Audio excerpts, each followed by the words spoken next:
அல்லாஹ்வின் தூதர் ஸல்லல்லாஹு அலைஹி வஸல்லம் சொன்னார்கள், மன் கஷ்ஷ ஃபலைஸ மின்னா, யார் ஏமாற்றுகிறார்களோ கோல்மால் செய்கிறார்களோ அவர்கள் என்னை சார்ந்தவர் அல்ல.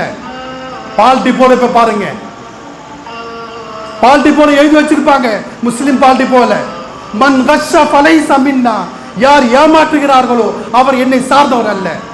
என்ன செய்வான்? பால்ல தண்ணி கலப்பான். இப்ப என்னாச்சு தெரியுமா? தண்ணியில பால் கலக்குறாங்க. அப்படி இருந்தாலும் பிரச்சனை இல்லை. இப்ப எந்த நிலைமை ஆயிடுச்சுன்னா, பால்ல தண்ணீரை கலந்தால் அன்பானவர்கள் யாராவது பார்த்து திட்டினா, ஏன்டா அவனை திட்டுற, நல்லவன் அவன், மனசாட்சி உள்ளவன். ஏன் தெரியுமா? பால்ல நல்ல தண்ணியை கலக்கிறான். எப்படி ஆயிடுச்சு பாருங்க, பால்ல நல்ல தண்ணியை கலக்கிறான். நம்ம படிக்கிறோமா இல்லையா? டிச்சு காவா தண்ணியில ஊத்துறானுங்க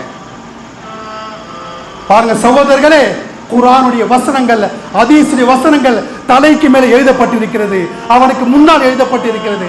ஆனால் அதை வைத்துக் கொண்டு பாவங்கள் செய்து கொண்டிருக்கிறார்கள்.